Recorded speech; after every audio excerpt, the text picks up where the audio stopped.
All right, let's pop into the workshop here. Hello.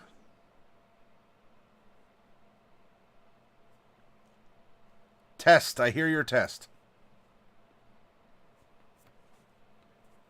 I do hear you.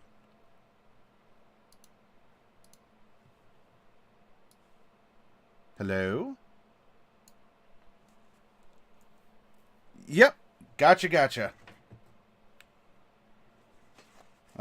Well, look, you stream, so I don't need to remind you. But for anyone who is out there watching, Rin and we're talking. We're talking live, but obviously there's a delay before our voices get to you. And so if you have questions or comments, or you want to contribute to the discussion, go ahead and do so, and we'll respond. But there's a little bit of a delay from us to you as we do so. You don't hear him out in the audience? Oh, hang on. I think I know why. Okay, let's try this again.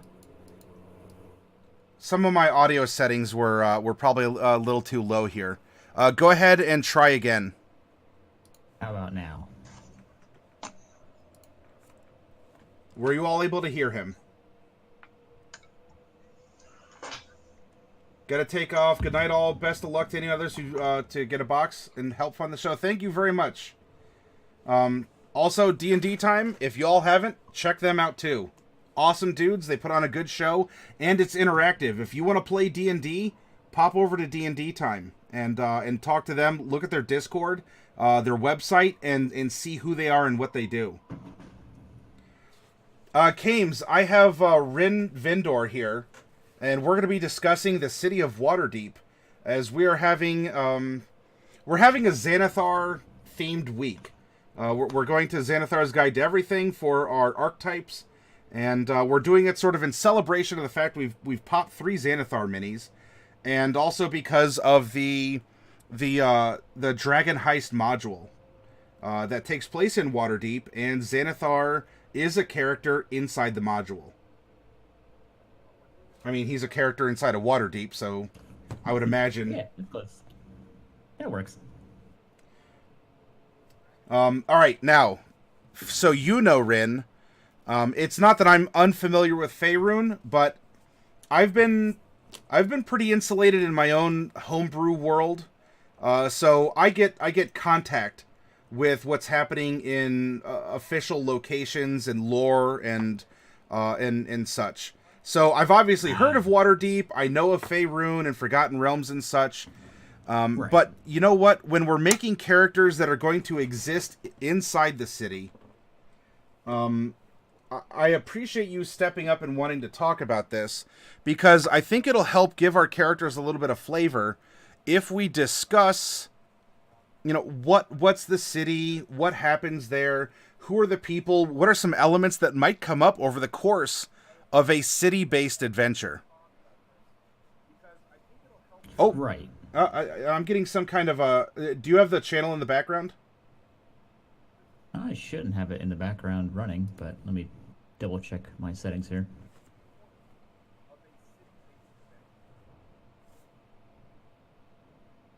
How about now?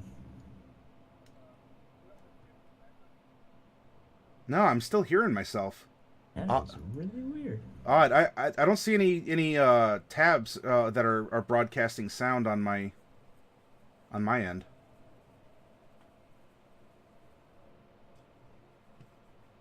Okay, how about now? I think we're good. Okay, No wait, yeah, no wait, hang on.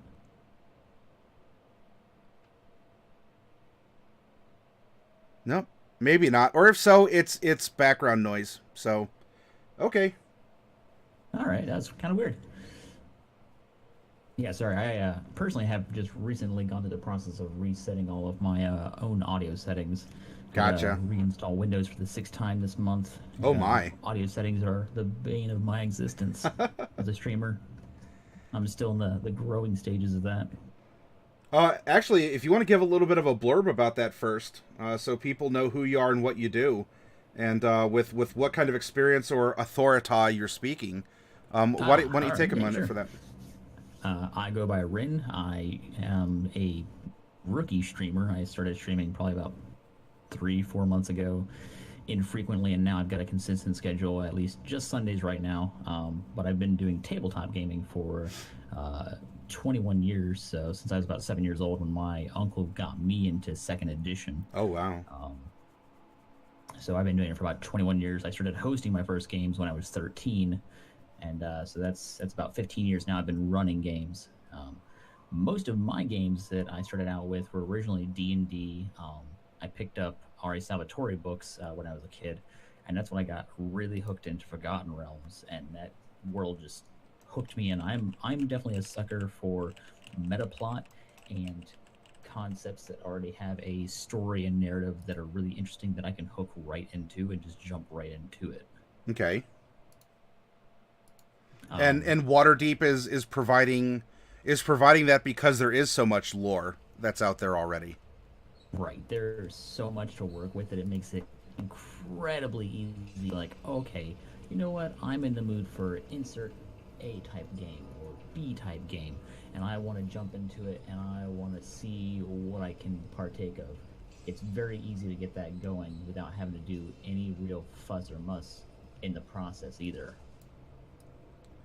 And while Waterdeep is a published setting, this might sound like a bit of a baited question to you, but for anyone watching out there who might not have experience with the concepts you're talking about, while it is a pre-written setting, that doesn't mean you can't make it your own, or you can't make it your own, or you can't still play in another person's playground or leave a fingerprint on it in some way. Correct?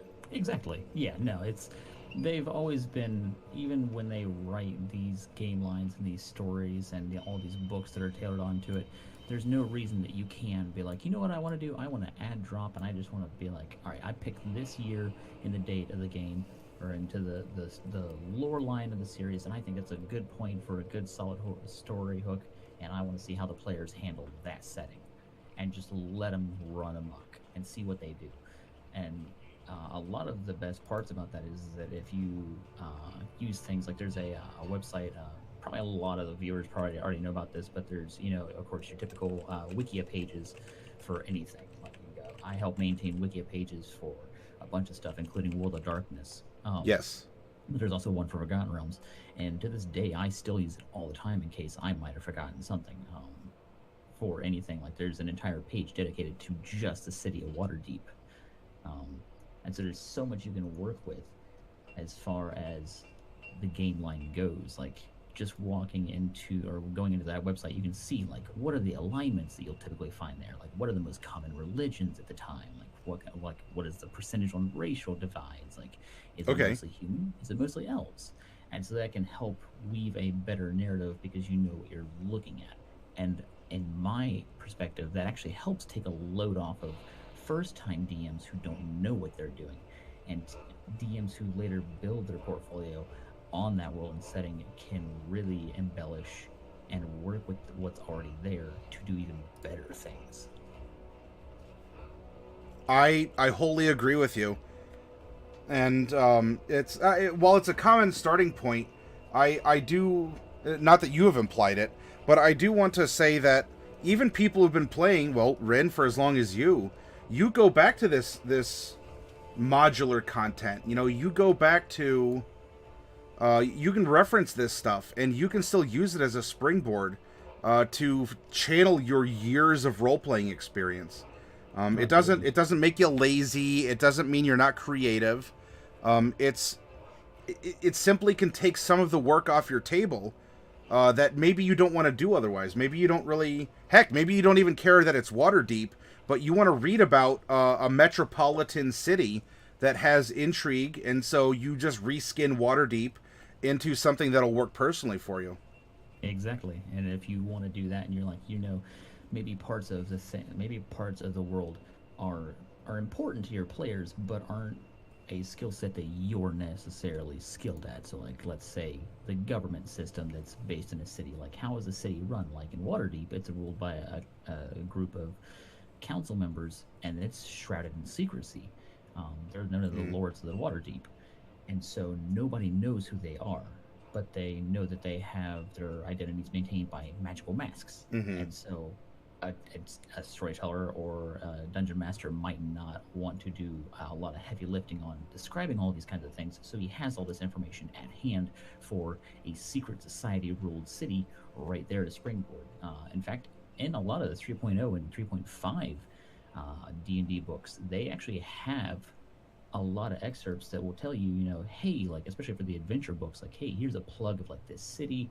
It could be based, and they'll even give you options like, hey, do you want to set it in Ravenloft? Do you want to set it in Forgotten Realms? Do you want to set it in Eberron? Here's how you can hook it into each one of those.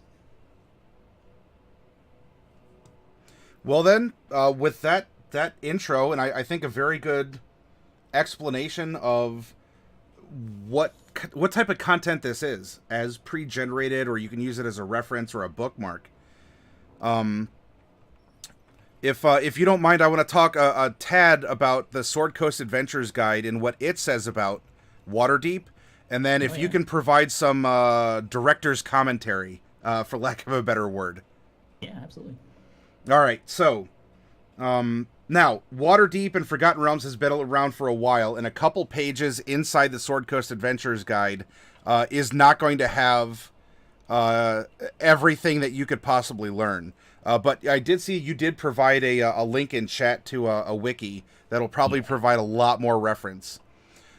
But let's see what the Skag. It's not the most flattering sounding of names, but let's see what the Sword Coast Adventures Guide says. Rising from the shores of its deep harbor, which is where the city got its name, to ring the great mountain, standing tall out of the sea of swords, is Waterdeep, the city of splendors and the crown of the north. To all of Faerun, this great metropolis stands as the pinnacle of what a great city might be in wealth, influence, and stability. Here the citizens work, the nobles sneer, and the great masked lords plot and scheme, all while merchants dance between them to collect their coin and continue profiting as best they can. Waterdeep's shops and merchants offer goods of every sort from every corner of Toril. I don't know if you pronounce that differently. And, oh, your microphone is stuttering. And even the rarest of items can be procured, given sufficient coin and patience. Adventurers lacking one or the other can very easily find all manner of employment, from simple escorting of caravans to guarding nobility to investigating a ruin or rumor of monsters anywhere in the north. Though it has stood for hundreds of years, Waterdeep is only now returning to its status of a century and a half ago. The recent disruptions began when the gods walked the realms and slew each other before the eyes of mortals until they walked back to their divine domains through the very streets of Waterdeep itself. Rin, if I pause here, can you give a little bit more detail on... that sounds like a major event. We're talking gods manifesting on Faerun, fighting, and then they just parade through Waterdeep. Yeah, to a degree, they basically do that. The events of that were pretty cataclysmic. As far as the world of Faerun and Forgotten Realms handled it, what you had there was known as the Spell Plague. Spell Plague was the inconsequence of the gods warring amongst themselves. And for a small brief glimpse at how it works, Faerun has a pantheon, or Toril in general has a pantheon, similar to like a Greek or Roman, where there's a head god who works over above the rest. The head god for Faerun is Ao or Owl, depending on how you want to pronounce him. But for the most part, he stayed out of things. And during this era known as the Time of Troubles, that kind of got out of hand, as you can see. Gods basically did whatever they wanted, and there was nothing really that was going to stop them. But it was also called the Arrival, the Gods' War, Avatar Crisis. But it was basically a cataclysmic time period in Faerun. It took place in 1358, and it was basically where deities walked the earth in their mortal avatar forms, not even just their deity forms, but mortal avatar forms where they could be killed. And due to this, several major deities actually ended up dying during that process. Oh. I believe the one that started it all, that really kicked it off, was Mystra. She was the greater goddess of magic. When she was killed, it ended all magic. Magic was shattered and destroyed to a degree. In just Waterdeep, or is this all around Faerun? The world, everywhere, magic was just gone. If I recall, in a meta sense, wasn't this around the time that 4th edition was coming around? Yeah, it was actually 3.5 delved into the beginnings of it, and what a little bit, a couple of books touched on it, but 4th edition really hammered in exactly what was going on with that, and how it worked. And wizards and sorcerers and the like, everyone who used magic basically was out of luck in a certain aspect. If you had divine magic, didn't matter where you were getting your magic from for the most part. There were certain exceptions to that. Some exceptional characters found some other ways to channel magic, but those especially who used what's known as the weave, which are wizards and sorcerers, they accessed the weave, which Mystra, she maintained that. And anyone who tried to use magic could still technically, but it was incredibly dangerous and unpredictable. Spells literally had to be redesigned. Every form of magic had to be completely remade. And yeah, Mr. Plunderloot, as he points out, psionics. R.A. Salvatore actually was writing during this time, and he has a house of drow who are psionic users, and they actually were going to attempt a coup during this time. That's one of my favorite parts about the Forgotten Realms in general, is that even though they had this grand overarching theme with Ed Greenwood's content, the other authors who are writing their stuff collaborate and work in that major narrative into their own sub-narratives for incredible plot twists and different effects. Like this was a house of drow nobles who had psionic powers, and psionics in this world is just like the typical style psionics, where it's not well known, but they used this advantage, and they were going to overthrow the most powerful ruling house of drow who had ruled for 1,000 years because they had no access to any divine magic. Their spider drow goddess had disappeared.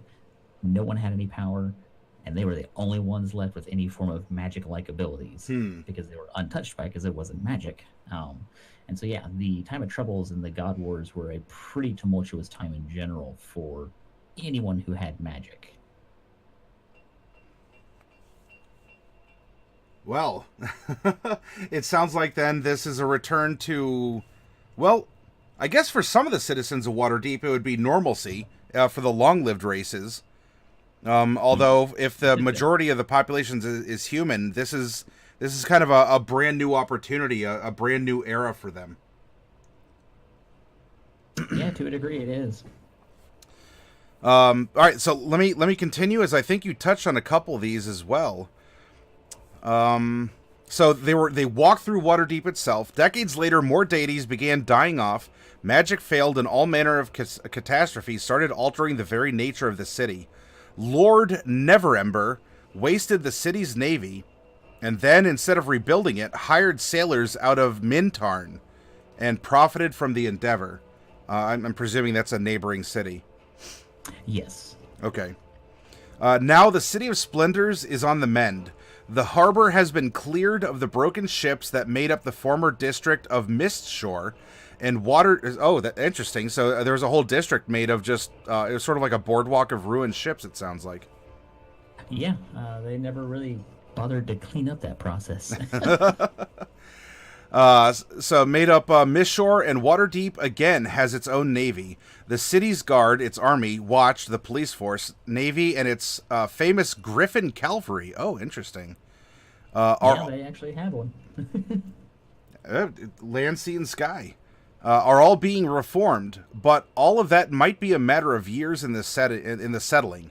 A plague chased most residents out of the Warrens and Downshadow. Are these poor districts, or is this access to the Underdark? Yes. Yes to both? Yes to both, actually. The Warrens, an area of basically the general cliche of the poor, downtrodden, those who deal in scrupulous items, that kind of stuff. What's interesting is that even the poor of Waterdeep are better off than most of the poor in most other cities. As far as the way the city is structured for the Underdark and things like that, where there's underground caverns, there's actually a number of connections to Waterdeep and the underground. The city originally was actually built on top of an ancient elvish city. Okay.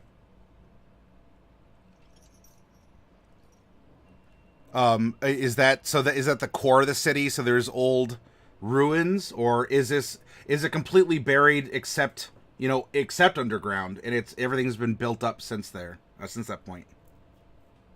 Yeah, basically everything has been built up and over the ruins of the Elven settlement.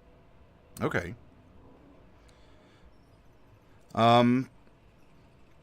Let's see. Living or digging below the city's surface has been deemed illegal except by those authorized by the lords to do so. Somehow, even the air seems fresher. In the words of one wise moon elf matron, whose status as my aunt... Oh, so this is for a narrator here of the book. Waterdeep is back to where it was when I was a lass. Now, real quick, so we have moon elves. Is this also where we're getting sun elves? Yes. So, one of the main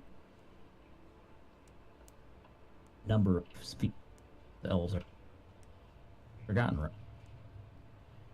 Oh, your voice is cutting in and out. Oh, I'm sorry about that. Okay, there we go. It's solid again. Yeah, sometimes Discord doesn't like to play nice with me sometimes.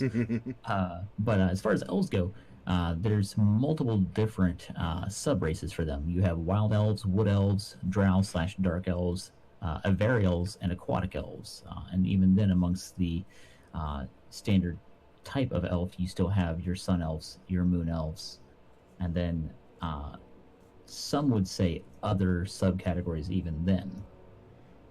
Is there... Are moon elves, are sun and moon elves consolidated into high elves in the player's handbook, or are they really their own thing? So high elves are what you would commonly consider moon elves, star elves, sun elves, dark elves. Can you repeat that? Your voice was cutting in and out again. Sorry. Yeah, the high elves are considered moon elves, star elves, sun elf, and dark elf. Okay. Moon, sun, star, and dark elves. Right. Okay. And then the wood elves would be non-existent? Are they something different? No, they're still considered an elf, but they are more along the lines of... It's a vague term. Elves still qualify underneath, because you still have your wood elves, you still have wild elves, which are different than wood elves. Then you have avarials and aquatic elves still. Okay. You could think of them as a non-high elf. Okay.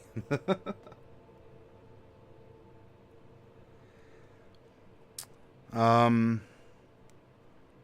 right, let's continue. I left off... Oh, here we go. Perhaps most surprising of the newest developments is the return of Laurel Silverhand to Waterdeep. Long thought dead, she re-emerged only recently and swiftly rallied the masked lords to support her supplanting of Dagult Neverember as open Lord of Waterdeep. Very few remember Lady Laurel from her previous time in the city, but those elves who have been living there for the last century claim she is more reserved than she once was. The new Open Lord doesn't speak of her family. Any mention of her children, her late husband, the fabled Blackstaff, Kelben Arunson, I'm sorry if I mispronounced that, or any of her famed sisters, is cause for her to cut short whatever conversation may be in progress at the time.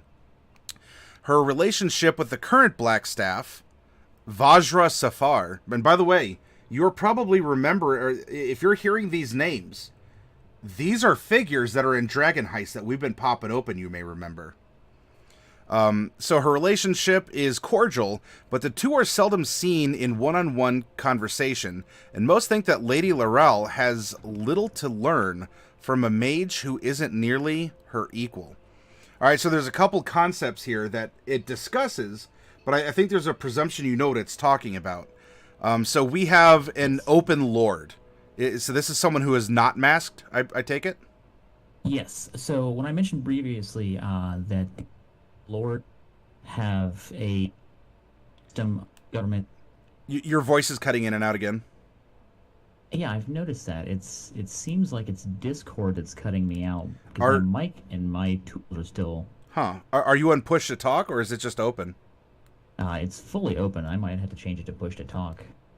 Give me 1 second here because I want to make sure that. Or I don't know if there's a sensitivity to a certain volume that your microphone will automatically turn itself on or off. Well, I use a Blue Yeti mic. I've got it on push to talk right now, and I'll just edit it in later with using my my Stream Deck. It'll be easier.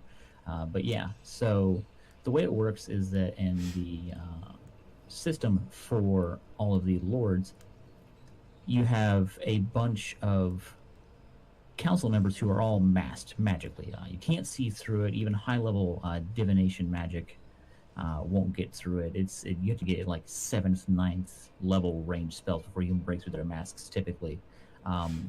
But there is one known as the Open Lord. They speak on behalf of the council and enact all of their decisions. Oh, okay. Is this an elected position or selected position? As far as the process, it is a selected position, but due to the secrecy of the council, it is a selected amongst the council members. The Open Lord is obviously the only one who's publicly known as a lord, and the only time that a new one can be selected is when the previous one dies or steps down. Okay. They have to be replaced by a new one. It sounds like that's what happened to this character of Laurel Silverhand, where I guess people thought that she had died, but she came back and was reinstated by the Masked Lords. Right. Kames Pact asks if True Seeing would work. True Seeing is probably a more solid bet than anything else to see through their masks, but it also depends on which storyteller you're rolling with. They keep the masks and what keeps them hidden from public scrutiny vague for that reason. I'd imagine, too, that if anyone is using any kind of magic within X amount of feet, like there's bodyguards and sensors and people who are looking for other magic users around them, perhaps to even try and get that glimpse. Kind of like paparazzi, right? You're trying to get that money shot, to put on your tabloid. The Masked Lord of Waterdeep uncovered. Buy it while you can, kind of a thing. Oh yeah, Derek's got a good point. The True Seeing doesn't get past the mask itself. Oh, so it's not just a magical illusion. It is a physical mask and also these are physical a layer. Masks. Okay, got it. Okay, so we also then have a position called Blackstaff, or is this a family? Because it talks about the fabled Blackstaff, Kelben Arunson. Yes. So, Blackstaff was originally a nickname given to Kelben Arunson, and you definitely got the name right on the dot. Okay. Because of his powerful staff of the same name. But after his death, that was the title that was given to his successors. Are they viziers to the Masked Lords? Typically, they have a lot of contact with them. But no, they're actually typically in charge. Every Blackstaff member is a owner and runner of what was previously known as Arunson Tower. Now it's called Blackstaff Tower. Okay. It's a structure that is inside of the castle ward in Waterdeep. currently at this time, it is actually the home of the apprentices and consort of Laurel Silverhand. Okay, so advisor and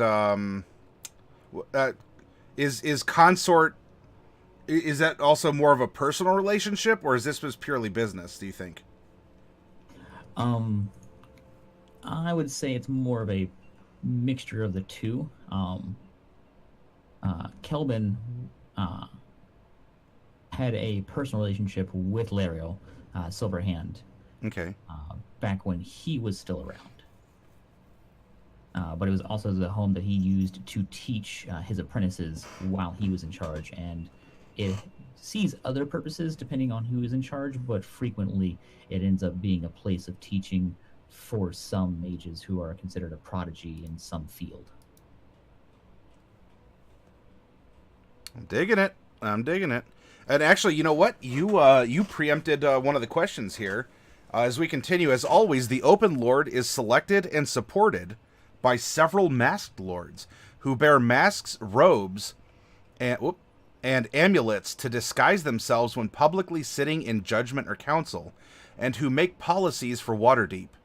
Every Waterdavian, is that correct? Waterdavian? Oh, you can call them Waterdavians or Waterdavians. Okay, Davians or Watered Havians. Okay.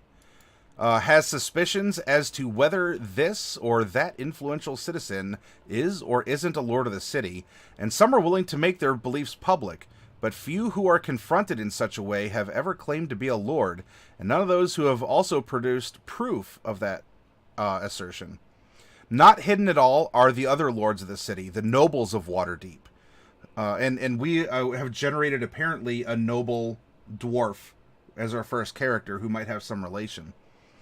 So they're not hidden. The nobles of Waterdeep, whose high-nosed behavior and heavy-handed spending establish fashion in the city, which in turn creates trends all across the north for clothing, weaponry, favored trinkets, music, and any other preference that can be changed at a whim by those with enough coin to afford the expense.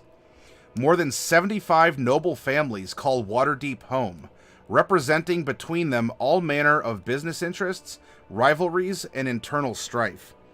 So that is for sure, that part alone is backing up what you're saying, where here's a setting, but here's a lot of flexibility, because there's a noble family who could be, well, they're talking about farmers in chat.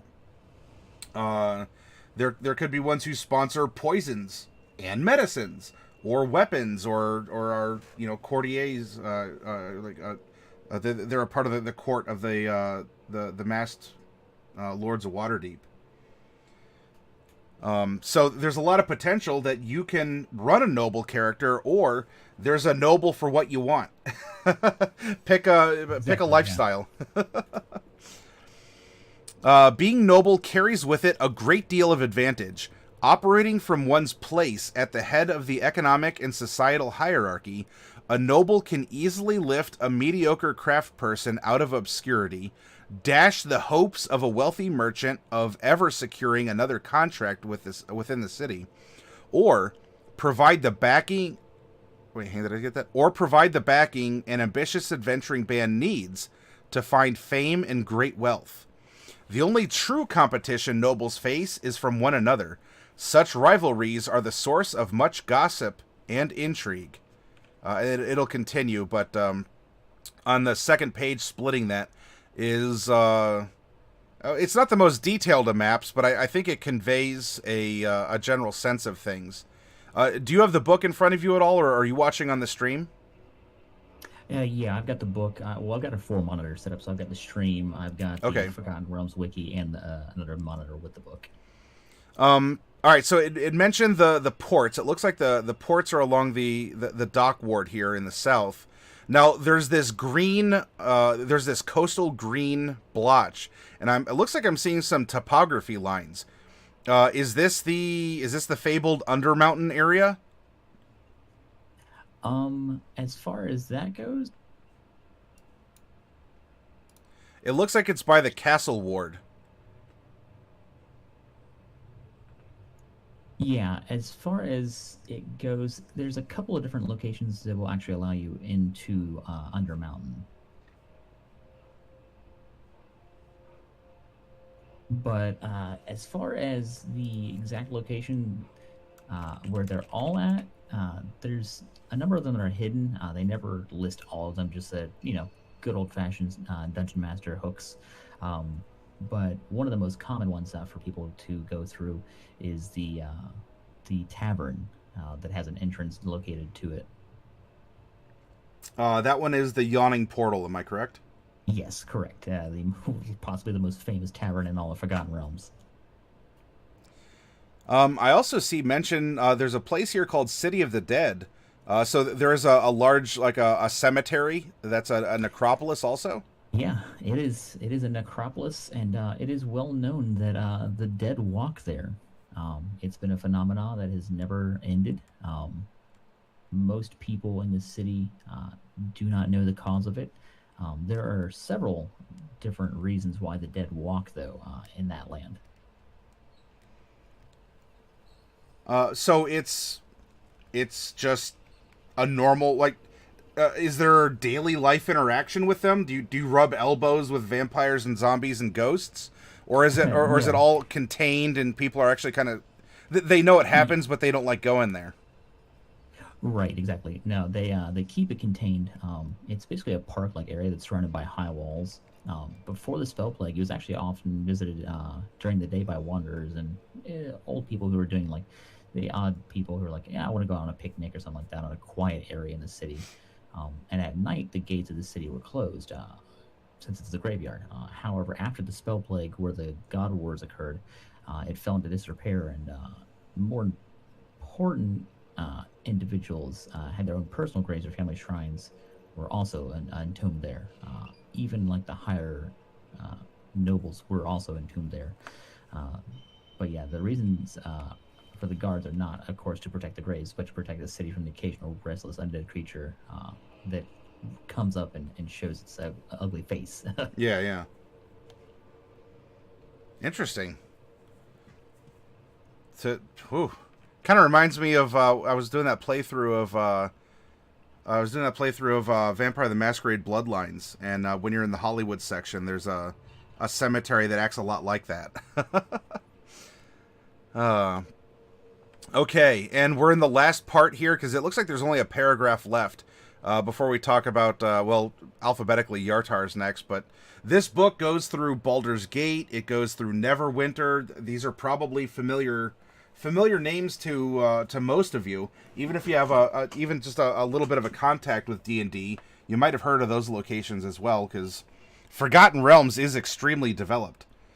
It was the default campaign setting in 4th edition, and it's, I don't know, 5th edition, it's a little odd to say. I guess you could say that Faerun is the default campaign setting for 5th, but it's not the same as it was in 4th.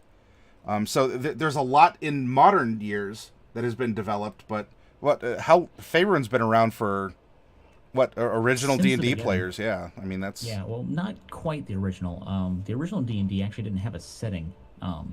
Gary Gygax actually didn't have anything in mind. He let each storyteller run their own thing. It was actually when Dungeon Magazine was running. Ed Greenwood, the creator of Forgotten Realms, occasionally he got brought in to submit and publish things.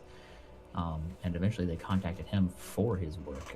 Ed Green was a brilliant guy, if there was ever one, as far as like world building goes. The man, because I watched a video on how they initially recruited him, he apparently had, if you imagine those, some of the younger people might not know what they are, but like old white boxes that contain like a row of like manila folders.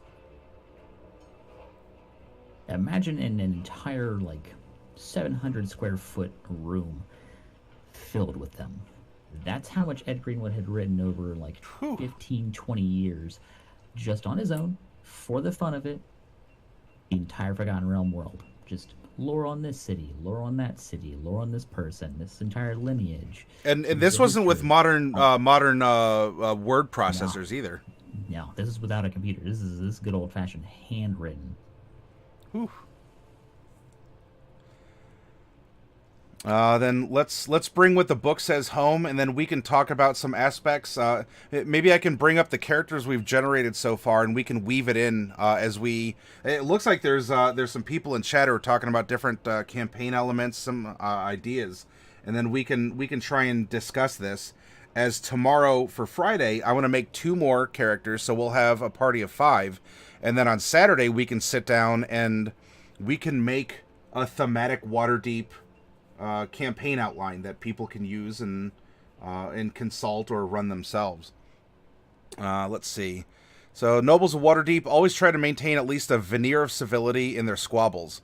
Although they seldom agree on much, one matter that all the noble houses see the same way is that their status should not be tainted by newcomers, and certainly not by anyone so Brightcoin. Is that a local term? Is that something that's lost in translation? I don't know. By anyone so Brightcoin as to purchase one's way to a noble title. When during Lord Neverember's tenure, it became legal for impoverished houses to sell their titles and thus allow others to become noble, many leaders of the old blood houses were apoplectic, particularly after some purchasers lost all of their coin and sold their titles again within a season or 2. Open Lord Laurel Silverhand has, to the relief of those leaders, seen the folly of this decision and gathered enough support among the lords of Waterdeep to not only reverse it, but to restore titles and lands to noble families who lost them through folly. The change has won her much support among the nobles. Now, Zents and Thayans and Baldurian merchants have coin enough to buy property within the city if they choose, but that is no reason to award them noble titles and legal rights instead of merely a mansion for doing so. And now there's a couple other prompts that I can bring up here. So the first question is, so we have Lords of Waterdeep, and we're talking about Waterdeep. Waterdeep seems to be a city-state in itself.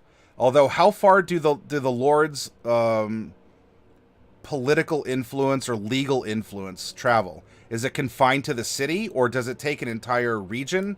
What can they?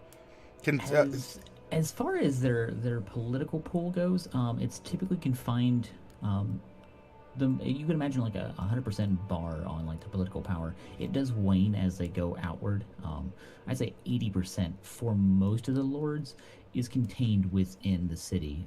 A couple of them who are less scrupulous about their activities can enact more political pool outside of that range, perhaps in other cities with gangs that they might own or contacts and informants. Every single lord is active in some form or another in some major area of economy. For example, Laurel herself is known as a lady mage, and in fact her lover Kelvin Blackstaff was known as the Lord Mage. He was one of the hidden mages, or one of the hidden lords of the city when he was around. So they each have their own focuses and different areas of expertise.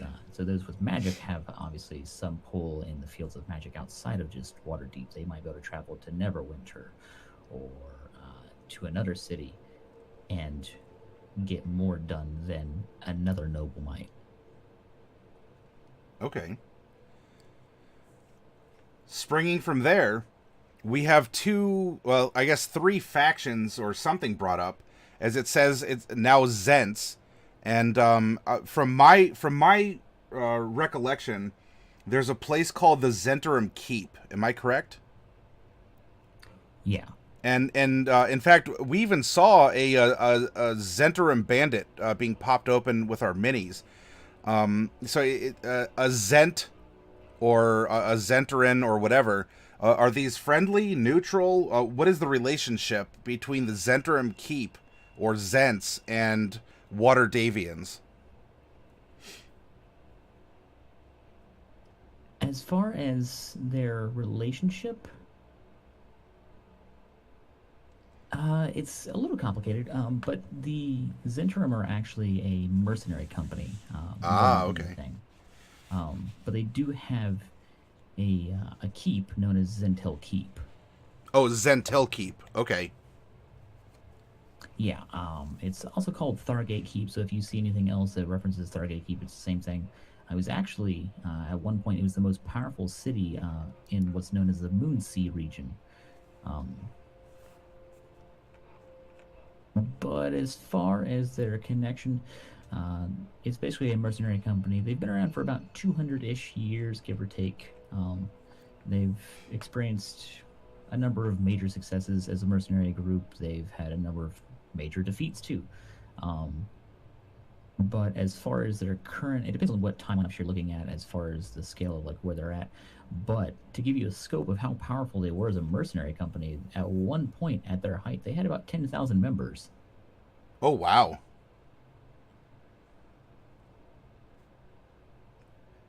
Who? Well, I guess we're getting beyond the scale of Waterdeep. I imagine that that people in Waterdeep then would hire them for various protection rackets, maybe even a little bit of wet work, things like Yes, that. to a degree. But notably, the Lords of Waterdeep were actually pretty noble in the way that they treated their own citizens. While they had their own information networks and their own spies and things like that, um, they were probably the most progressive of cities as far as treatment of their own citizens and their laws and rules. I mean, as Kane's Pact was asking before Mm, about, slavery yeah. in chat, they don't. Slavery is outright forbidden. Now, that doesn't mean you can't have indentured servitude with set uh, term limits and services rendered based on offenses that you might have procured. But for the most part, they are one of the most civil and kind rulers of a city, though they can be jerks in their own particular manner. But yeah, no, the Zent armies that they more or less employ, because that's what I consider them, Okay. at 10,000 people, that's an army to me. Yeah. Yeah. They would frequently employ them to also do wet works inside other cities. Okay. Waterdeep, while it was much more powerful than Neverwinter liked to pretend that it was a lot tougher than it was and would occasionally try to take lands from Waterdeep. So, Okay. So most there's of a city-state rivalry between right, Waterdeep and Neverwinter. yeah, most of the cities that you see in Forgotten Realms, most of them are closer to being city states than anything. Okay. You won't see too many locations where it's a classic, like, I've got a castle in a city, and 50 miles south of me is another city, and another city, and another city. There's usually one major city per small area, Mm-hmm. or city state, with small hamlets and villages dotting the area around that out in the distance. And each region can vary. Some regions might have 10 cities or might have 2 cities. It just depends on each area. Then we're talking about another faction here, the Thayans. And actually, speaking of the minis again, so those are the Red Wizards of Thay, correct? Right. It's like a magical city then, or what's the relationship between Thay and Waterdeep? Would we see Red Thay, Wizards? yes. Thay is actually a number of things. It's a nation to begin with. It's one of the few that counts as a full-blown like country. Okay. Beyond a city state.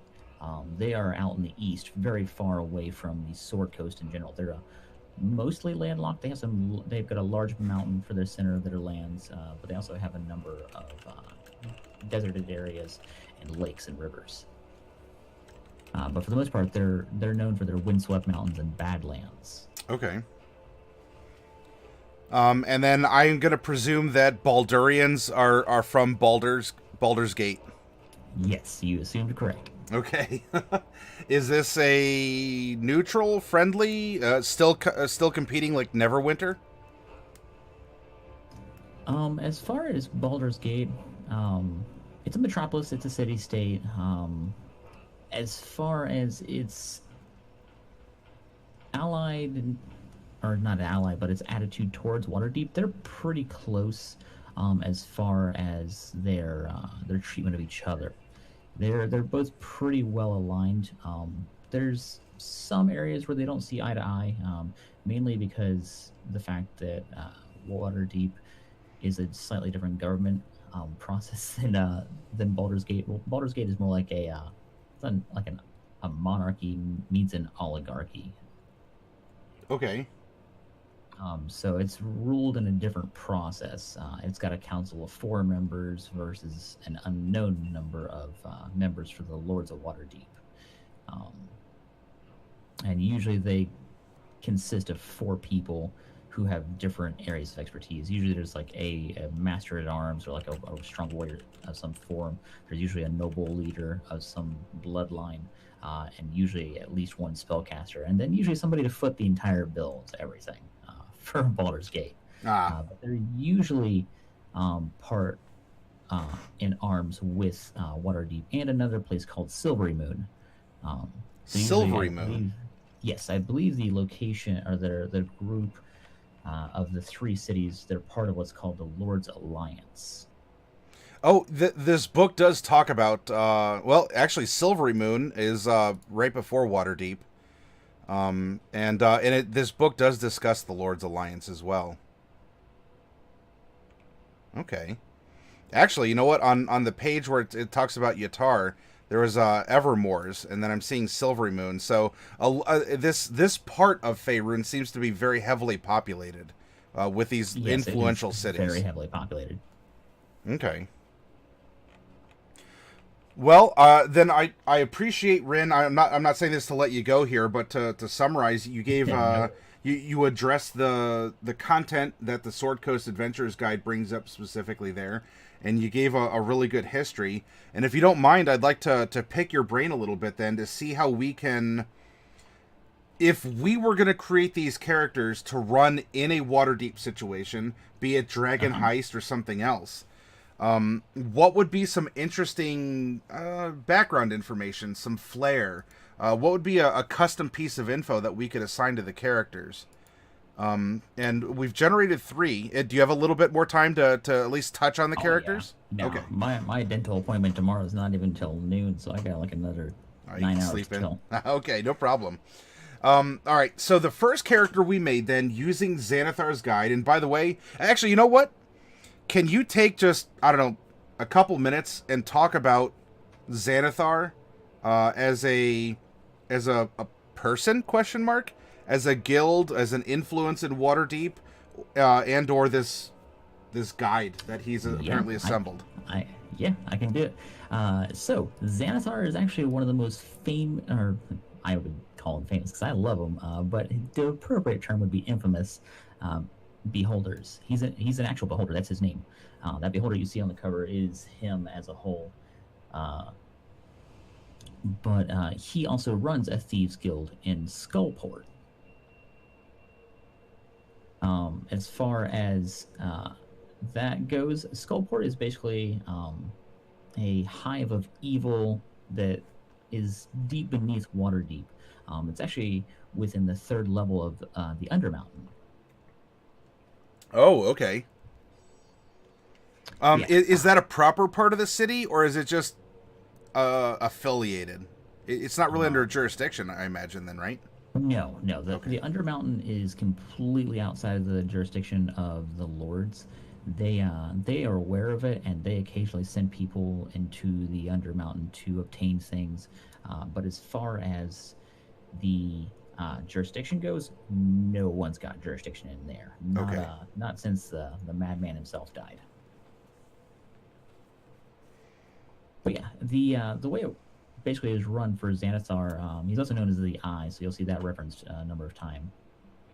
But he's your classic beholder. He himself is lawful evil, which is pretty standard for most beholders. But it's interesting to note that he runs a thieves guild. For him, he actually arrived in Skullport as a slaver, looking for a better market. And then he more or less just turned his business into an organization, and it just kept growing. He at one point even had it into a semi-autonomous model. Like it did its own thing. He left, traveled, gathered more information, even started up his own group called Agents of the Eye, which was just a bare bones secondary slave ring with no association with the Beholders. Is Xanathar one creature, or is it an inherited title? Have there been Xanathars before? No, Xanathar is the only one. He is a Beholder.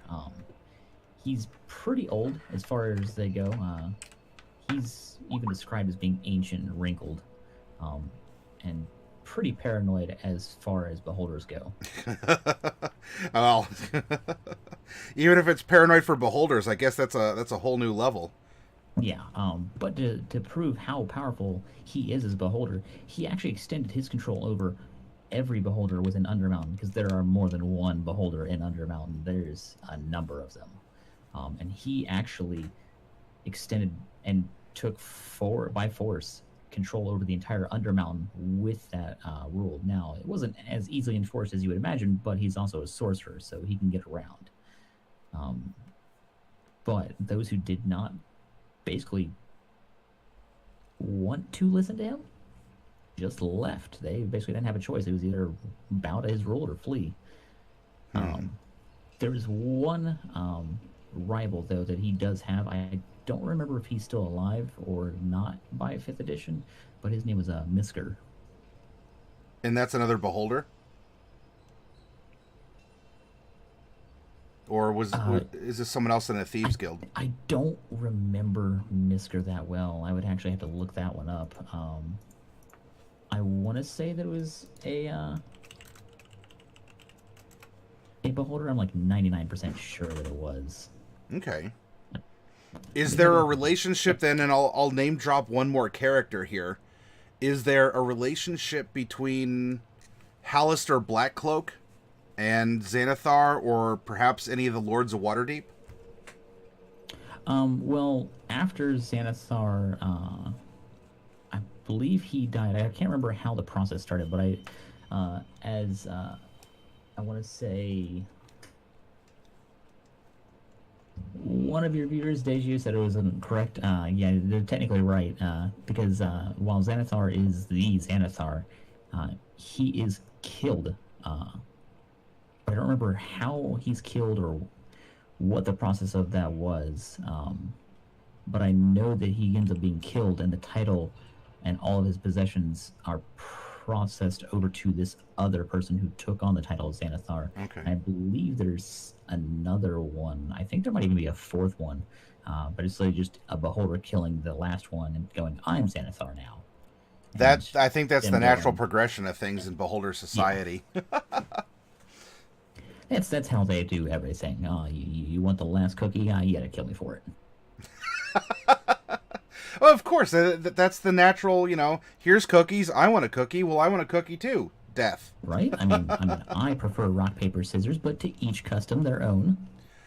Admittedly, if all you have are eye stalks, then every problem is something to stare at. Yeah, you got a point there. It's kind of hard to throw rock, paper, scissors with eye stalks. Okay, so we've covered this, and let me get your take then on these characters that we have randomly generated. But you know what? I think we're getting an interesting pattern. Our first was a noble, hill dwarf, and he has joined the College of Whispers, which are you familiar with that, or? Yes. Okay, so rumor mongers and fear and whatnot. So he's chaotic good, although he does have some aspirations. The common folk love me for my kindness and generosity. No one could doubt by looking at my regal bearing that I am a cut above the unwashed masses. So we're getting a sense for his personality.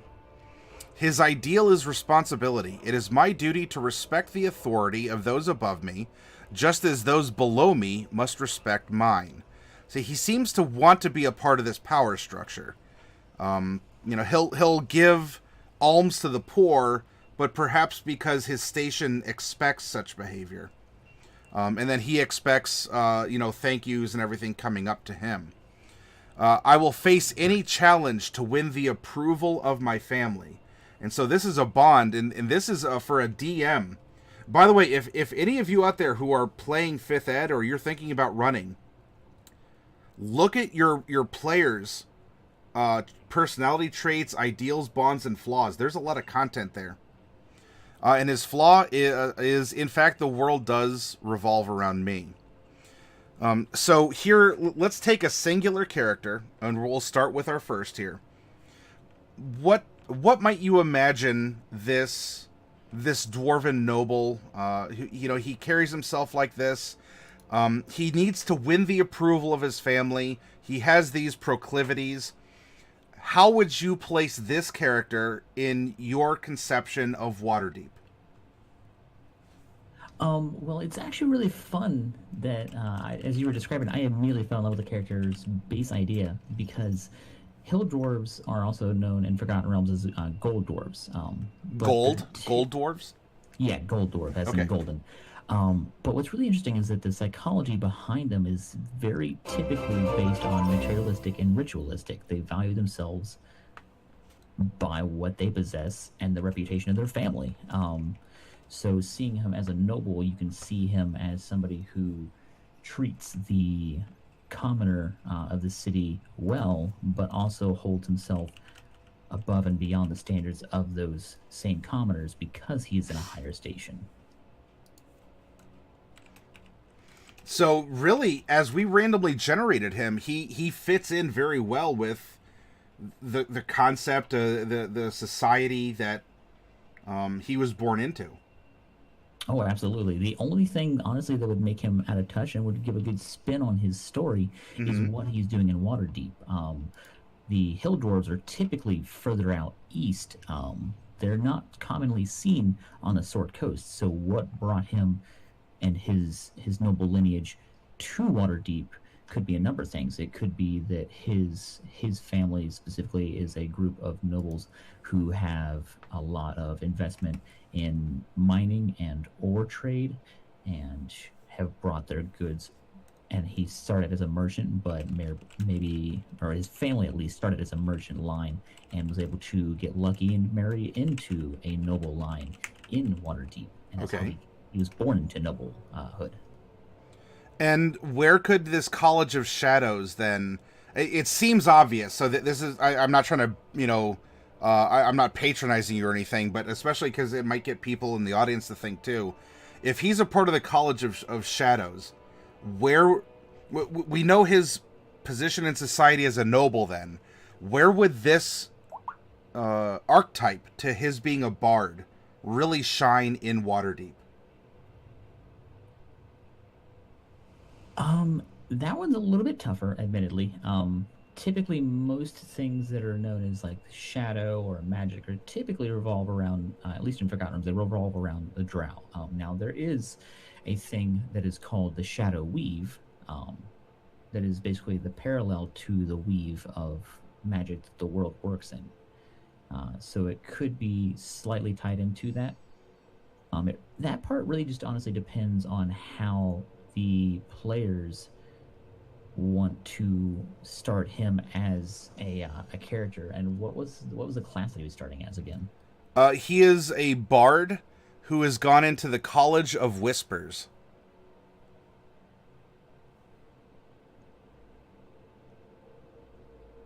By the way, his defining work, he wrote a song called the Waltz of the Myconids. It's a very upbeat tune that children in particular enjoy. So with the College of Whispers, that's more about rumor mongering, causing fear, and you can even steal someone's shadow to assume their identity temporarily. Yeah, there's a couple of different options for that, honestly. But most likely, the better and most convenient option is actually Blackstaff Tower. Okay. So I'll make a note here. The Kelvin, when he was in charge, he had apprentices there, and there's no reason, as far as the story hooks that are left in place currently, with the Lady Mage of Waterdeep currently, and the current Blackstaff, there's no reason that he wouldn't also have apprentices himself. Okay. And you know what? Chaotic Blue brought up an interesting point, too. He kidnaps, or maybe talks to, but he kidnaps other nobles' children and holds them for ransom for information. Now, I will, as we generated him, he is chaotic good, so I imagine he's trying to be selfless, and he is fighting for something that is possibly more selfless than his personal ambitions of getting ingratiated to his family. But I can see something. I can see something where maybe he does want to try and manipulate. He entertains the kids of nobles, and of course, kids overhear things or can deliver messages or things along those lines. Also, real quick, Pocket Punch TV, 35-bit rocks coming at me. Thank you very much, Pocket Punch. I appreciate that support. All that love. But yeah, no, that's a really good option, working with children. The dwarves, hill dwarves are typically lawful good, but chaotic good in this instance works only because while he still has a lot of the same psychological bents and concepts that his people typically have, he's got a small spin on it. Most gold dwarves who are adventurers become fighters or clerics or paladins. Not a lot of them become bards, so this spin on it gives him even more of a difference. He's already chaotic in his choice of profession. I can dig it. I think this would put him in a good position to infiltrate, to get information, even as a curiosity. Because if he does stand out among his people, either as a newcomer to Waterdeep because he married in, or he traveled, or maybe, look, it said there's 75 noble families. One of them maybe could be a family of hill dwarves, at least in our version of Waterdeep. Because again, don't be afraid to customize, this sort of pre-generated terrain and society. So maybe getting rumors for his family. He wants to play that game. I'll say the Game of Thrones, right? He wants to get the dirt on other nobles and bring that back to his family, so maybe they could jockey for a more powerful position, even. Yeah, there's a number of things you could do with it. I mean, speaking again back to his lineage on how he becomes a noble, not necessarily even marrying into a noble lineage that's in the city. His previous family could become intertwined in a business deal, and they could be nobles from another house. The Lords of Waterdeep are pretty good about recognizing the lords of other cities who come into things. So he could be a lord from a dwarven city out to the east, and he could be beckoned there, and he could be jockeying for better deals against the shield dwarves, who are more commonly found on the Sword Coast. Shield dwarves then mechanically are mountain dwarves in the PHP? Yeah. Okay. All right, so we have some campaign considerations for this character. Let's pop over to our second character that we generated here. This is a chaotic evil, Lightfoot halfling soldier who was a standard bearer in the army when he was actively serving. And it looks like through his service, he has gone on to become a Gloomstalker Ranger. Ooh. Now, for Norreet Bannister, and clearly not Tyrion spelled backward and Tyrion Lannister. No, it is an original character, please no steal. Norreet Bannister is a 75-year-old, a young adult dwarf. But Kirsch, he's in his middle ages as a halfling. He's 139. And so bearing in mind, so at some point in time he served chaotic evil, which for all of you out there, remember, evil doesn't mean that he just sees a puppy in the road and kicks it. This can imply that he's more selfish and he's very impulsive. But let's get into his personality, and maybe we can talk about, well, if he's a standard bearer, We talked about Zentarim, and we talked about maybe there's some wars that's been going on, how he came to be. And, it was brought up by AG 3076. The Underdark exists, and we even talked about that in our review of Waterdeep, that there's places there, and kind of Gloomstalker sounds like it. But anyway, I'm getting ahead of myself. All right. His personality traits. I face problems head on. A simple, direct solution is the best path to success. And I can stare down a hellhound without flinching. And we could take that metaphorically, or maybe he did actually stare down a hellhound. I noticed in the Dragon Heist, minis, there are Cambions, Pit Fiends. There's a lot of devils going on in this set, which is actually something I meant to ask you. If I guess devil that deals with devils or summoning might be a big or common thing to jockey for power, but there's a lot of outsider influence in that set. The warlocks in that set are also Pact of the Fiend. But anyway, his ideal is independence. When people follow orders blindly, they embrace a kind of tyranny. His bond is, I'll never forget the crushing defeat my company suffered, or the enemies who dealt it. So, some kind of a conflict. He was a banner carrier, and they were defeated. And that seemed to start brewing perhaps a little bit of that evil in his heart, that selfishness, or that call for revenge. And then his flaw is, I made a terrible mistake in battle that cost many lives, and I would do anything to keep that mistake a secret. When we were developing the character, it seemed to be implied that if there was anyone surviving from his company, maybe he was taking care of shoring up anyone who knew whatever that mistake could have been in whatever battle. And mind you, he's 139, so heck, this battle could have taken place 110 years ago. He would have been a young halfling, a very young halfling, but maybe he snuck out, and while he was physically mature, his own people wouldn't have seen him as an adult yet. I mean, yeah, the average lifespan for live-foot halflings is between 105 and 200 years, so 139 is putting him right in that very gentle graying age period. Now, here could be another clue about him and how we can work him in.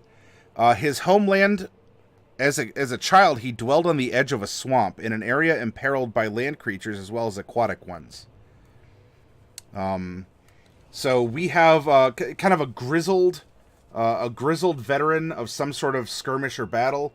He still carries some kind of a rank, but he then went on to learn how to hunt people.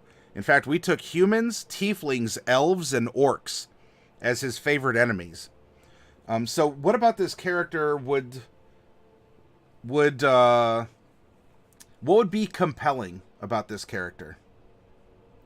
How could we weave him? I think the first most compelling point is that he is dark for a founded reason. He's clearly seen a lot in his time. Because typically, as far as light halflings go, they're typically very mirthful. They're very friendly. They're always interested in making new friends, whether it's for a social gain, monetary gain, or they just want more friends. Their light-hearted attitude is almost always genuine. So for him to be anything less than that shows that he's been through a lot. I would imagine that for the sake of getting around and still being able to fool people, he is probably very good at putting up a facade to put people into a false sense of security, so that they might reveal some secrets to him. But halflings have always been a very social race, so that wouldn't surprise me in the least that if he was on the hunt for anyone who might have survived that event, and he's trying to hide his shame. Could he? Well, you said that the Zentarim were mercenaries. Even though he might live and work in and around Waterdeep, Do you think it would be appropriate if perhaps he served in the Zentrum, or you think it'd be better to keep him as a city watch or as part of the city guard as the standing army? And if so, what about this battle? Did something take place? Was he around during the spell plague or this cataclysm of gods? That depends. As far as the chances for him to be around, you would have to decide when the spell plague, when your game is taking place, and then when the spell plague took place. Because the spell plague, I believe, for 5th edition took place about almost 200 years beforehand, so it might be outside of his age range. Okay. As far as the Zins go, that would actually be a pretty decent hook. I would say that's a better hook for him than saying the being part of the guard. The guards are typically for Waterdeep are almost exclusively, at least in the physical aspects, humans. They make exceptions for some half orcs, pretty rarely in that case, and then half elves have been known to join as well. But solid human. Or half human. As far as depending on what his weapon sets are, like if he uses ranged weapons and that kind of thing, then I could see them still taking him on as a scout for outside work along the city-state borders, because they do patrol outside of the city themselves too. Okay, yeah, we built him for ranged combat for sure. Yeah, but it's also worth noteworthy is that and I'm sorry, and 2 weapon fighting. I'm sorry, go ahead. I interrupted. No, you're fine. What was I say? The Lightfoot Halflings are also very well known for having their own communities. In fact, there's a large community of Lightfoot Halflings in Waterdeep. But Lightfoot Halflings themselves, as an individual, though they are all about community, they are also filled with a lot of wanderlust and travel. It's pretty rare for most of them to stay in a place for more than 2 or 3 years. Are they called something? New city. Are they called something different in Faerun? Typically, they're also just known as halflings instead of Lightfoot halflings. They're the most common type of halflings to be found in the world, compared to Ghostwise or Strongheart halflings. Ghostwise? I haven't heard of that.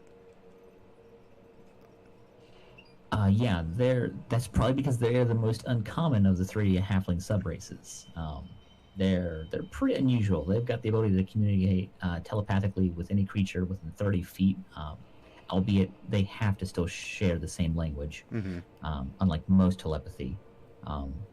As far as that goes, Ghostwise halflings are pretty family and clan focused. They don't experience that wanderlust that the other types of halflings like Stronghearts and Lightfoots experience. They're pretty secluded, and they don't typically go out anywhere near as much, so they don't make as good of a adventurer typically, but you can do a good spin on them. Okay. Are they that way because they live next to the city of the dead in Waterdeep, or was this just I don't know, something weird? You mean the Ghostwise? No, the Ghostwise, they don't actually live in Waterdeep. They're found in the Shining South, which is southern Faerun, southern and southeast Faerun, so it's way below Waterdeep. Okay. Or rather, way south of Waterdeep was my poor direction skills there. Yeah. But yeah, I would imagine that if anything, I could see him being part of the Zentrum or doing mercenary work, because even as a mercenary group, they're still going to hire out and pay others for work that they might not be specialized in, or it might take too much work to get somebody who's specialized in from the mercenaries themselves to do that work, and to be faster and easier to pay someone like this halfling to do the work for them initially anyway. Well, so then as a standard bearer, so he was representing some kind of an organization. Is there... While the other players, again, we're having to pretend that, we're PCs and we may or may not know aspects of our characters. Right. And so, like, our secret of something bad happened, is there a piece of lore that we can tie his story to? That, yes, even if he was young, and maybe they made him a standard bearer, because at the time, he was a halfling from the swamp. He wanted to go out and see the world like you're talking about. He had wanderlust. And you know what? He could fire a bow, because that's what he learned in the swamp, to, I don't know, spear frogs for dinner, or some fish, or to drive off a crocodile or something.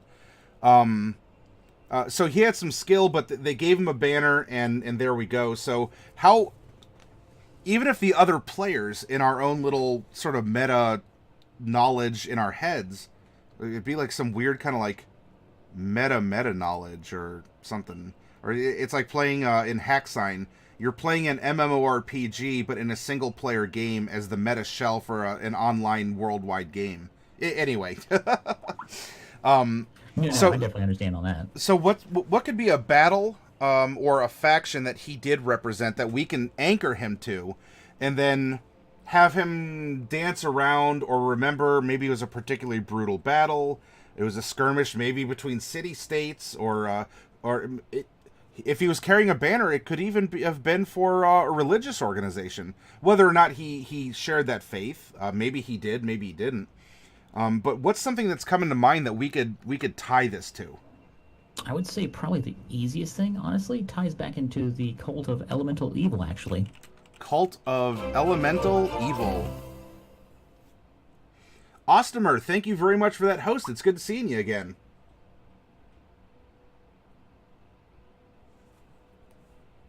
Daly is saying he should be a member of the Grey Hands. I'm not familiar with what that is. Does that ring any bells for you? That's a good suggestion. Gray hands are... trying to think of the best way to describe them.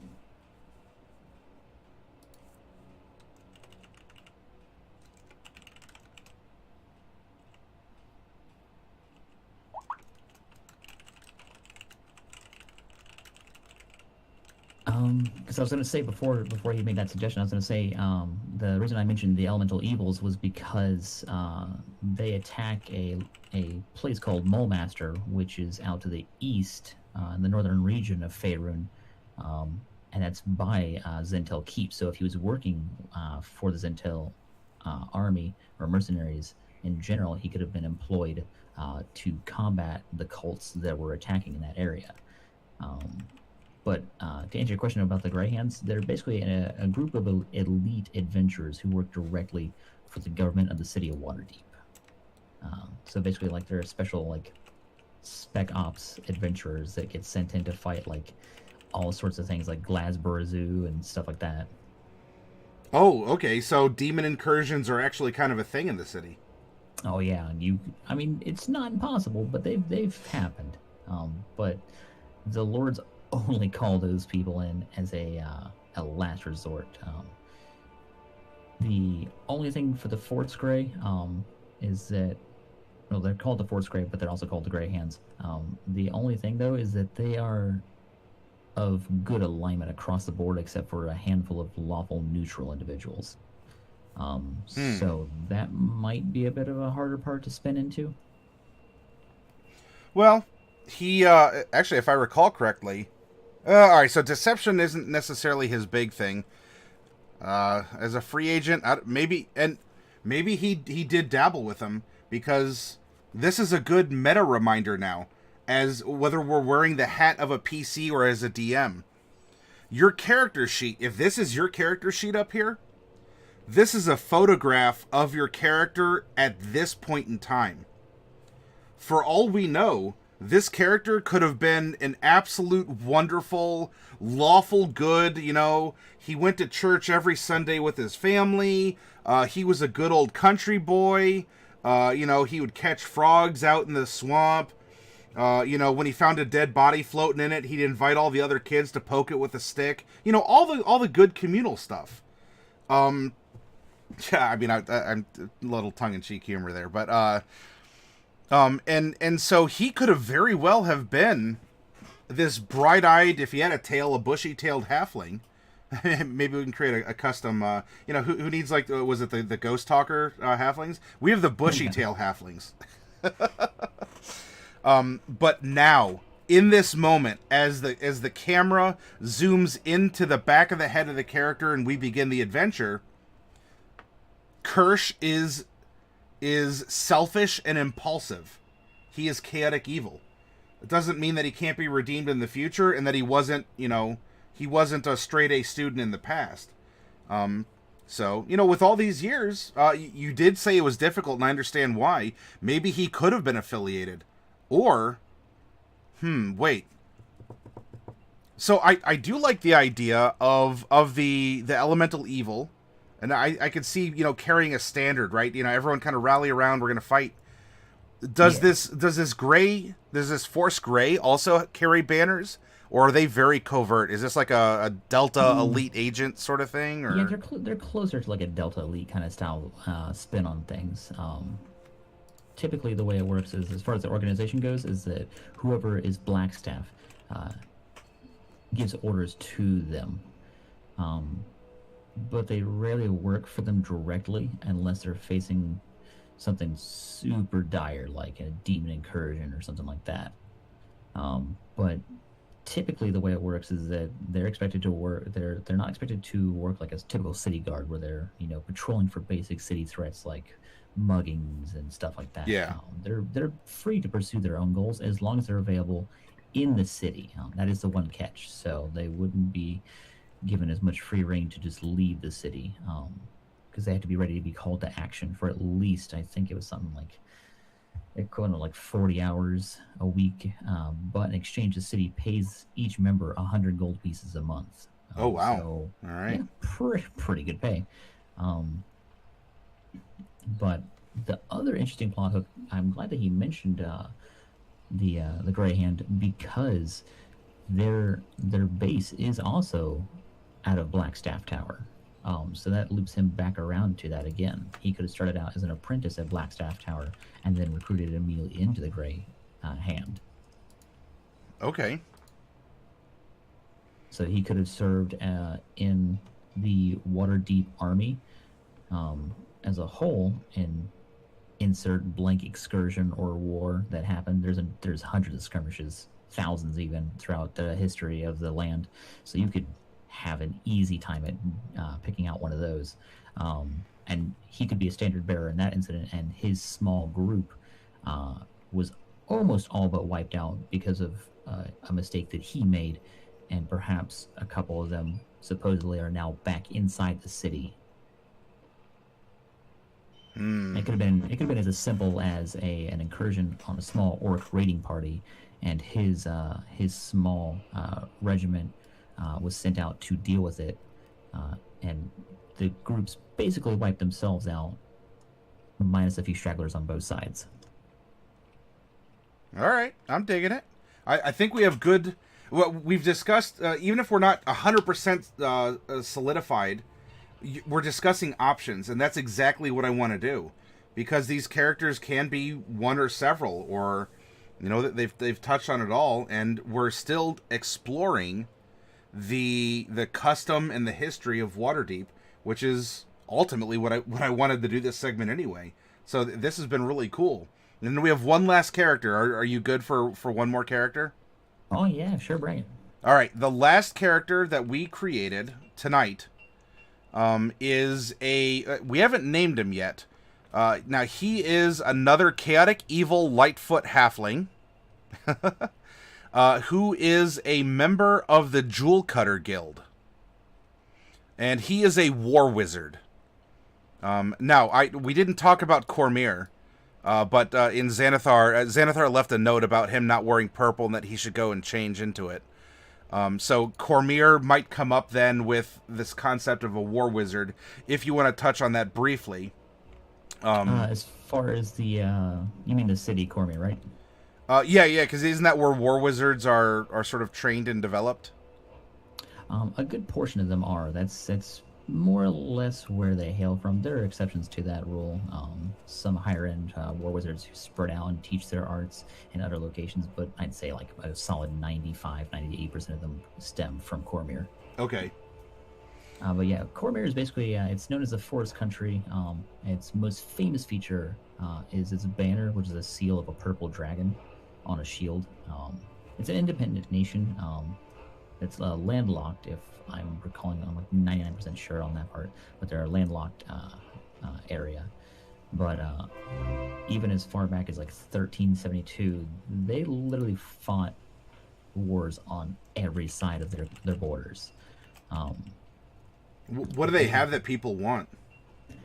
It's not so much exactly what is in the lands that they have, so much as the fact that the entire country itself is a strategic location. Ah. It is the connection between a number of lands, and it makes it very, very important as far as trade routes go. But they deal with ruthless Symbian merchants. They deal with the cult of the dragon that's constantly trying to get a foothold in the area. They have a ruin that you might have heard of before, Mithranor. It was even a PC game at one point. They have to deal with a Zhentarim presence as well. They've got it all. I mean, they even felt the effects of the Goblin War as well. You know, in fact, in that set that we popped open in Tyranny of Dragons, and Mr. Plunderloot actually picked one up. That was a figure. It was called the Cult of the Dragon Enforcer. So I'm glad you brought that up, because out of some of the pieces you're like, it's just named that because it sounds cool, but this is actually a thing. This Cult of the Dragon. Yeah, they're a full blown group, and the Cult of the Dragon is definitely one of the bigger, badder cults that you'll encounter in Forgotten Realms. They're akin to I'm trying to think of a good equivalent as far as powerful guild, and probably somebody in chat will beat me to that equivalent. But their founder, Master, is so powerful that he is likened to Elminster and Kelvin Blackstaff himself. In terms of power, he is very powerful. Daly said, if you want to use the Zhentarim, are the Doom Raiders. Yeah, that's true too. So I guess we'll make a little note here as another option. Doom Raiders. All right, so this is the personality of this is the current snapshot of this character. His personality is such: I'm rude to people who lack my commitment to hard work and fair play, and I'm full of witty aphorisms and have a proverb for every occasion. He is driven by greed. That's his ideal. I'm only in it for the money. His bond is that I owe my guild a great debt for forging me into the person I am today. And his flaw? I would kill to acquire a noble title. When we got that one, I smiled because I'm like, this is exactly what we're going for, kind of. Oh yeah, no, that's perfect. And in addition, because Xanathar's Guide to Everything does offer some flavorful additions for your class, his ambition, we rolled it as you will prove that the gods aren't as powerful as folk believe, and that might be a little bit more understandable in this setting because of the whole, the gods were killing each other. I mean, so that they are mortal, they are transient. Yes. And so with these personality aspects. Right, so he is a member of the guild, I presume in good standing. But as we were developing this, I kind of got a feel for he's a munchkin, and he performs the munchkin fallacy of I can because the rules don't say that I cannot. And I was also having fun envisioning him as the Sicilian from Princess Bride. Yeah. So he, at some point in time, he learned this craft to be a war wizard. But the guild, and I'm sure that we're rife with guilds in Waterdeep. So I don't think that's we don't have to put a square peg in a round hole there. But what would cause someone like this? I mean, there's a lot of money, so I guess greed does make sense. He seems like he'd be more native to Waterdeep, if anything, because of how steeped he is in here. But how do you reckon this character would be involved in the city and overall be involved with the characters we've discussed so far? There's a couple of different ways you can spin this one, honestly. As far as the possibility for being to solve the mystery of like how is he a war wizard, Coromir, and linking that up with his process here, it says that he owes his guild a great debt. Mm-hmm. So the guild needs somebody who's skilled in combat magic. Well, who better than somebody who's a war wizard? So they took a street urchin off the road, and were like, you know what? We're gonna make you into some ship. Agreed to ship him off, teach him magic in Coromir, paid for all of his schooling and funding, and then hauled him back when he graduated and finished his servitude in Coromir. Okay, so from Waterdeep, shipped to, I think it's Cormyr is how you spell Cormyr? Yeah, Cormyr. The reason I made that suggestion is only because the typical recruitment training process is mostly children who are from Cormyr, who are turned into the war wizards. Oh. So yeah, it's already an easy drop right there. They fake him as a residential citizen, and then they just sneak him back out.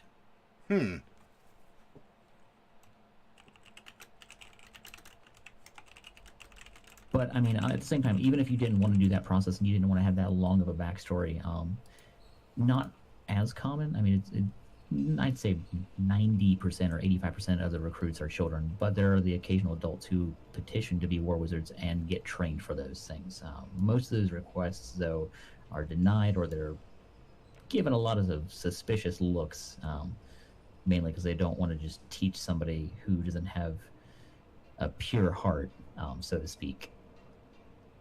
A pure heart? I mean, broadly speaking, are we talking a good character, or like they want somebody who's got they choose children only because children are less likely to be rebellious in the I'm going to come back and blow up this city, or I'm going to teach these arts to other people.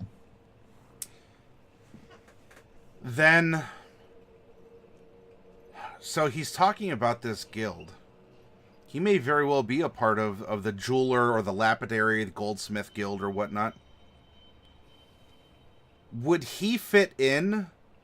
What could he be in Xanathar's guild? You think he could fit in that? Would that fit with anything that you've brought up? I mean, the guild that he mentioned, the guild that you guys are working with here, where his guild is, what was the name? The Jewelers Guild, or? Yes, we rolled it randomly that he's a jeweler, a gem cutter, that kind of.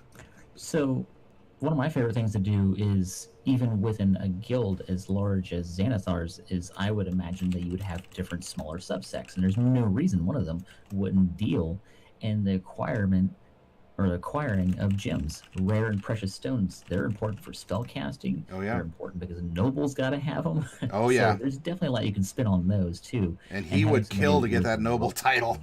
Exactly. And so if he's getting goods for nobles that want it and are willing to go through less scrupulous means, well, then that puts him in an even better position. And as somebody who's magically skilled, that makes him an even better attractive opportunity for those chances.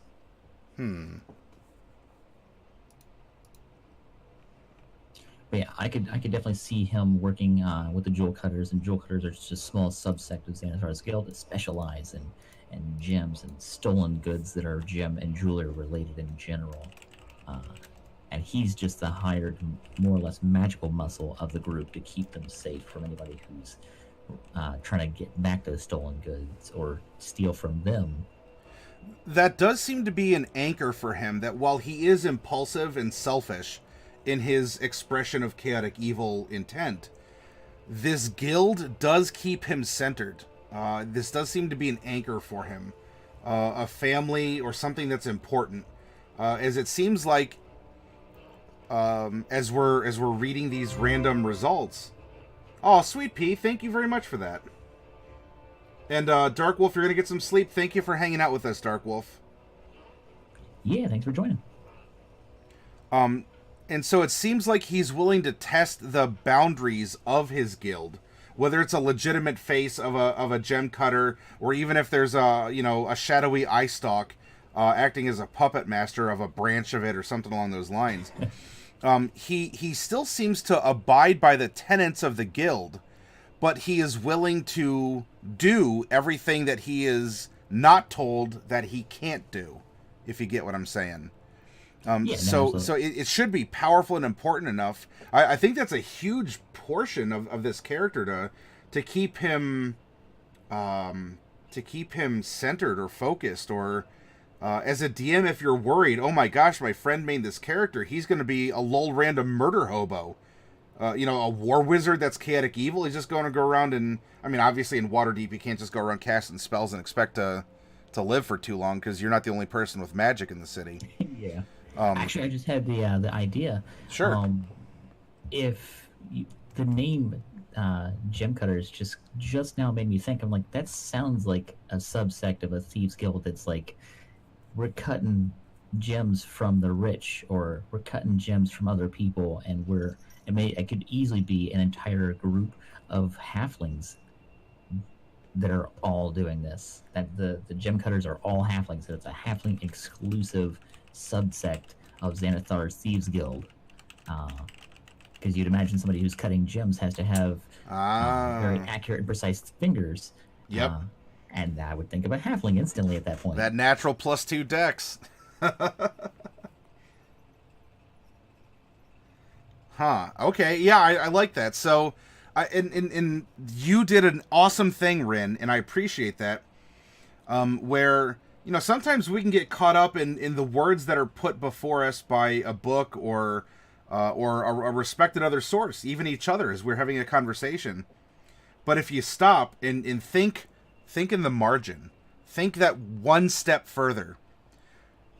He very well could have been from a legitimate, prosperous guild of lapidaries and goldsmiths and what have you. But I like this, where he is a gem cutter and is a part of a guild, but the gem cutters are purse cutters. They're fences of some kind. They might fence stolen good by modifying it, or embedding jewels to smuggle, and yeah. Oh, geez, yeah. You've just unlocked. Through not taking something literally in a game of fantasy, which, oddly enough, we all tend to get caught up in what's in front of us. I like that idea, Rin. I really do.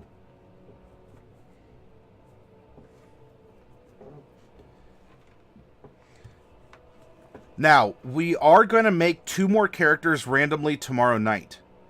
But given the 3 we have to point us in a direction, what common ground are you finding between the 3? Why would these 3 work together? Ooh, that's the real $1 million question. I think it's probably one of the harder things for a lot of dungeon masters, GMs, STs, what have you, is getting group cohesion to really snowball into the direction of at least the party not killing each other. Not even just following the cookie crumbs of the story that you've set up, just them not murdering each other, especially when they're rocking different alignments. Yep. I would imagine that probably one of the first things that would bring them together is that even though one of them is part of Xanathar's Thieves Guild, and that's seen as a less than scrupulous bunch, of course, because it's ran by a beholder, that each one of them has a reason for the city to not be just demolished by some sort of catastrophe, or be endangered even just by not even an earth-shattering event, but something that's large enough to endanger a city. There could be a cause of, like, the city of the undead. There's a lich that's appeared, and it's causing undead to come forth and attack people and raise more undead. They would all have to band together. That would be a citywide call to arms in that case. And so they could all be easily recruited into work for that. They could all, perhaps the one who is in the process of stealing from somebody gets caught up in a ring of undead, and the other 2 players stumble in and help them out, and they end up escaping together, the 3 of them, from a horde of undead that managed to break it past the guards. Okay. Well, and those are awesome prompts. And obviously, until we generate our last two and we get their bonds and their flaws, and and we can provide some more boundaries, we'll get a clearer picture tomorrow. But I think you had some awesome ideas, Rin, and I appreciate it. I thank you very much. It was impromptu. I mean, you stopped in and you said, "Oh, that I'm passionate about this," and thank you very much for taking some time aside. I'm saying this kind of wrap up because I'm gonna have to get up and take a break here soon. But No worries. Go ahead. I was gonna say I had no problem stopping in. I figured it'd be a fun way to start my my day off. I've actually taken today off. Funny enough, that after I cracked my tooth, I actually have a dentist appointment today on my birthday to go get that addressed. Oh, happy birthday to you! No, I'm getting old. I want to stop at the precise age of 25 or become an elf. One of the two. Those are both. Well, I'm currently getting through iStrahd on my Audible account, and I have a surefire solution for you, my friend. It's very well chronicled by Strahd himself in his journal. All right, let's see what Daly says real quick, and then I think we'll wrap up this this segment and take a break here. The more I think about it, adding in the Doom Raiders would be a fun angle. The Doom Raiders were 5 unscrupulous adventurers who liked to plunder lich lairs, called Dooms by some. They gave up adventuring to join the Black Network and came to Waterdeep 3 years ago with the plans to establish a Zhentarim foothold in the city. In that time, they have forged alliances with various nobles and guilds and run afoul of others, all while fending off Harper spies. Oh, the Harpers. There are so many, not even just mercantile guilds, but the Harpers are their own people, too. I forget what the Harpers do offhand. Shame on me. The Harpers they're definitely their own thing. They're basically, you can call them a semi-secret organization, but they're basically promoting doing good in general, and preserving history, art, that kind of stuff, and maintaining a balance between civilization and nature. They're basically like the perfect, like, neutral good concept. Okay. I'm concerned where there's an entire organization that plunders lich lairs plural. There are a lot of liches around then, apparently, if that's the... Yeah. Well, Forgotten Realms is one of those ones that you mentioned previously, that you could be a good lich.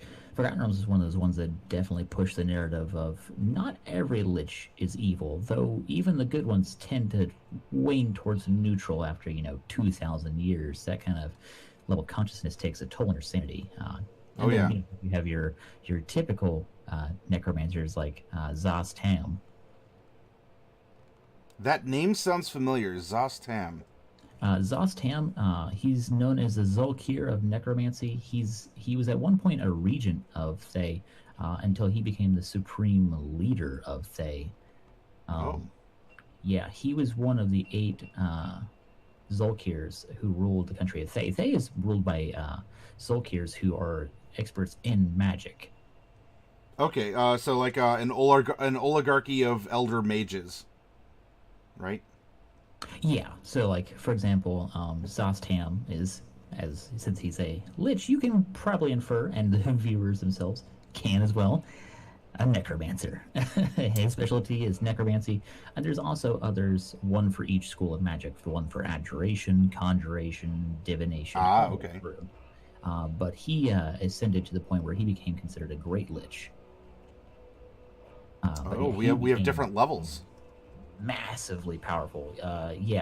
The reason he became so powerful is because he commanded a group called the Legion of Bone, which is a huge legion of undead soldiers led by his vampire and lich generals. He had lich generals.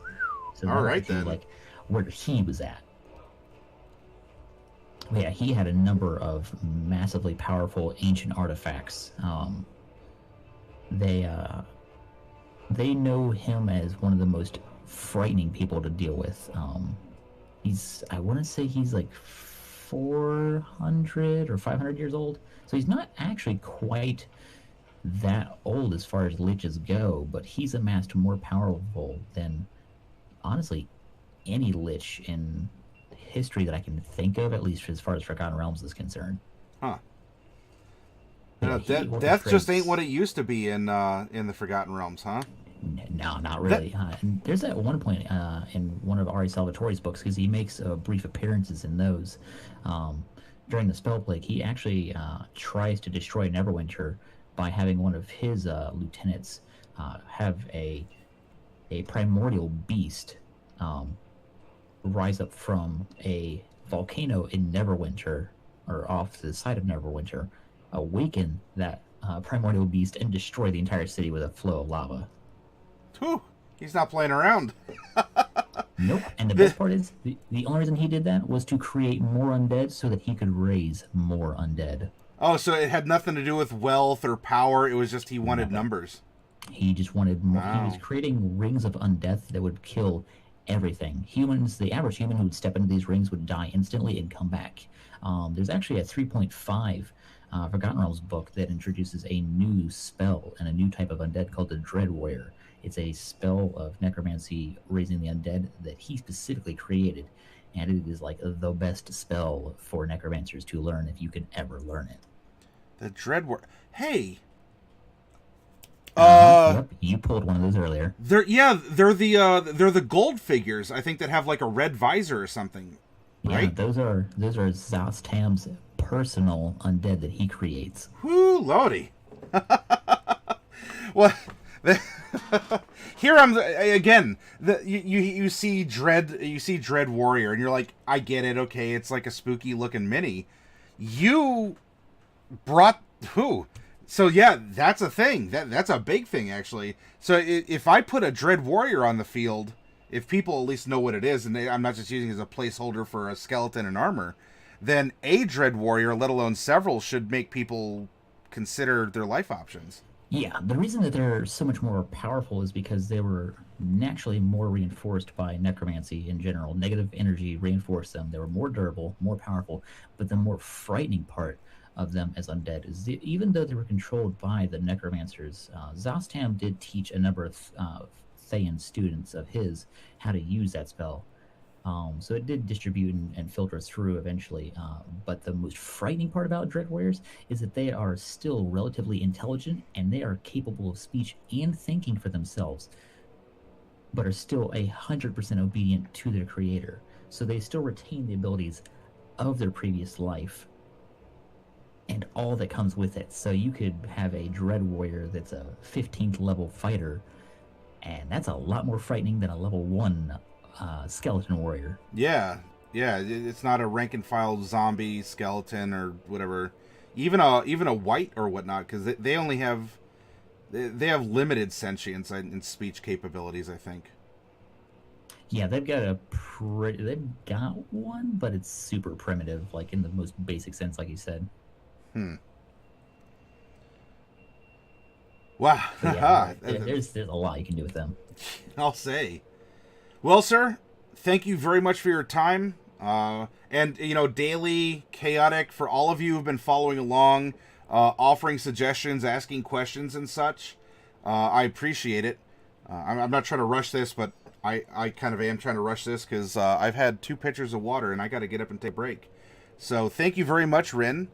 And everyone, when we come back, hey, it's part 3. We can cool off. We can talk about ideas.